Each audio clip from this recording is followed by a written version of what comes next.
Okay, isang mapagpalang araw muli sa inyo. At bago tayo magpatuloy ay gusto ko lang munang basahin ang ating content ngayon mula sa katanungan ni Uma Salcido. Okay, sabi ni Uma Salcido, Sir, para sa iyo, ano ang matibay at pangmatagalan? Polymer frame or alloy frame or steel? Salamat, sir, and God bless po.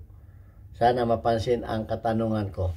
Salamat po. Okay, so tinatanong niya kung alin ang matibay, polymer, aluminum or steel. Okay, bago natin yung sagutin ay gusto ko lang pasalamatan yung mga subscribers natin na nag-share at nagla-like sa ating mga video dahil nakakatulong kayo para dumami ang ating mga subscribers.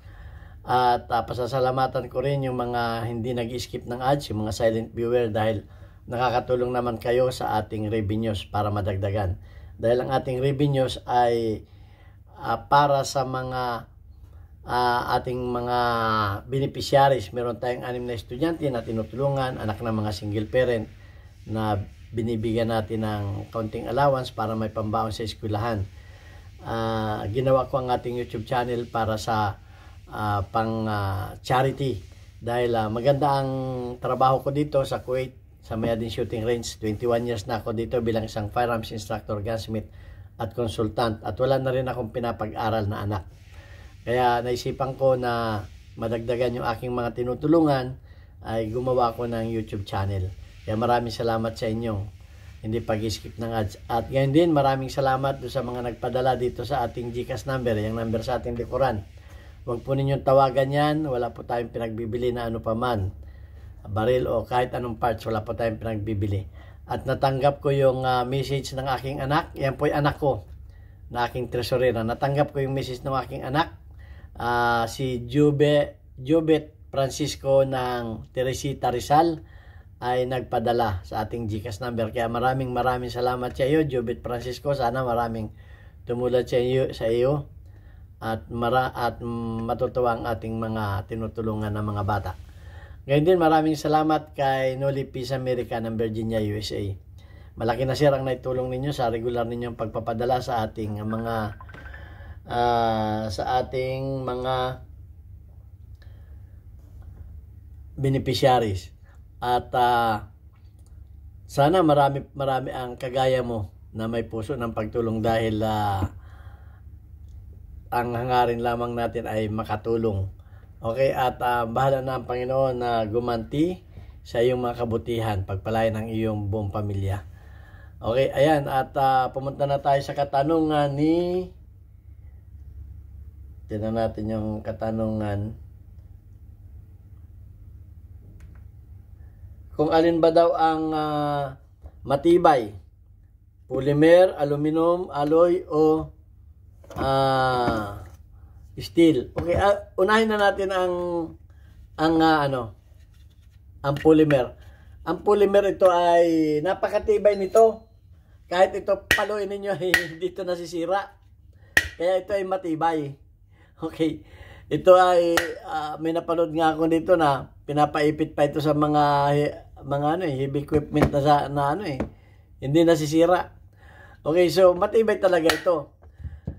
At saka ang isa pa, pagdating sa kalawang ay talaga hindi ito kinakalawang, pero may mga nag-crack na rin ito dahil sa impact. At may nag-post na rin ito sa Facebook. Although wala pa kaming nagka-crack nito ha. Wala pa kaming nagka-crack. Parang meron ng isang maliit na crack dito. Parang isang ganun, matagal na, pero suma total ito ay matibay ang polymer. Pero ito ay dahil sa mga pangyayari minsan na nag-backfire. Meron akong nakita sa nag-post na nag-backfire, sumabog yung bala sa loob, ay nag-backfire siya, ay nasira. Aksidente. Okay? Nasira. Pero sa mga ordinaryong paggamit ay wala pa akong nakikita. Pero meron ding nagtanong sa akin na nag-crack din yung kanilang polymer. So, yun ang mga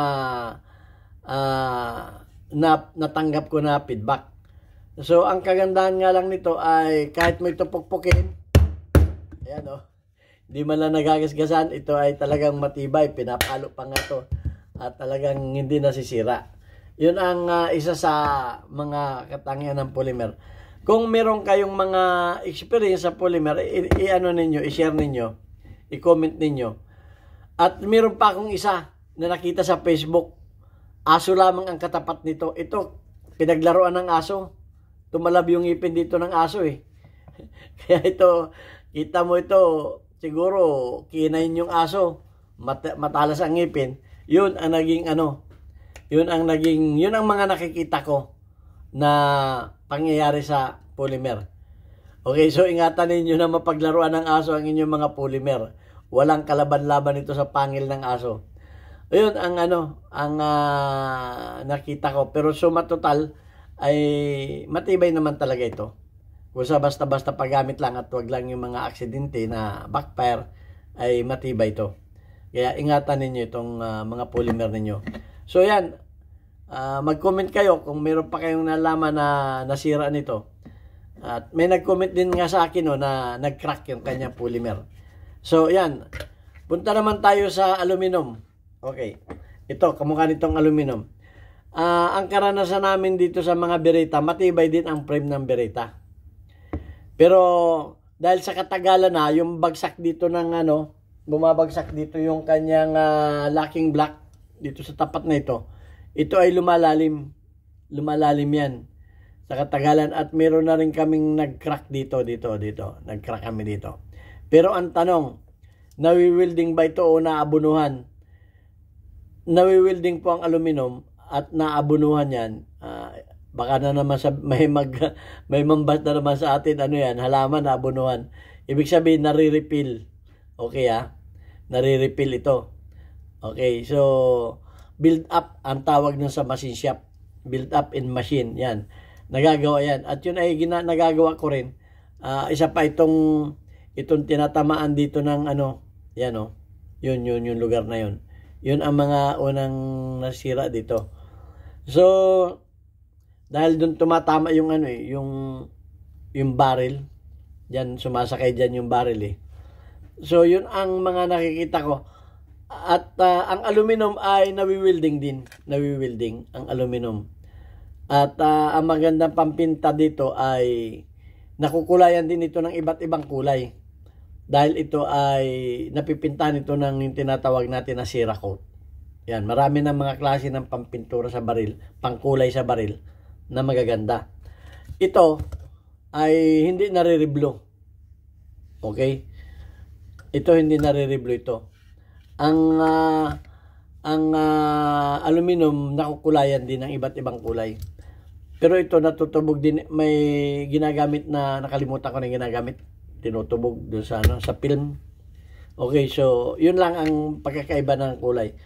Okay, so yun ang kita ko sa aluminum. Okay? At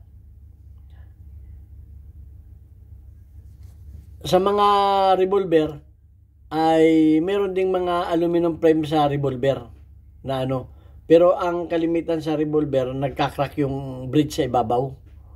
Okay, so sa mga pistol ay bihira ang aluminum na Beretta at saka lang ang common sa mga 9mm. Beretta at saka Taurus ang common sa mga frame. So yan, nawi-welding din naman ang at nakikita ko dito ay matibay din ito.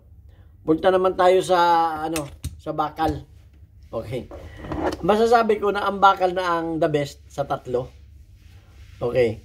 Dahil bukod sa matibay ang nito, bukod sa mas matigas, ang metal ay mas matigas kaysa sa aluminum at mas matigas din dito sa polymer. Dahil ang bakal, hindi kayang talaban ng ngipin ng aso. Okay, so, ayan. At madaling weldingin ang bakal. Kamukha nitong ito, nagkameron nito ng crack dito. Madaling weldingin. Ayan, nagkameron nito ng crack dito ha. Yan ay welding na yan. So, marami ang mga welder na mga expert. So, ayan. Ito ang mga ano. At kung halimbawa na may mga... Pero hindi ibig sabihin hindi nagka-crack itong ano. May mga nagka-crack din na ganito.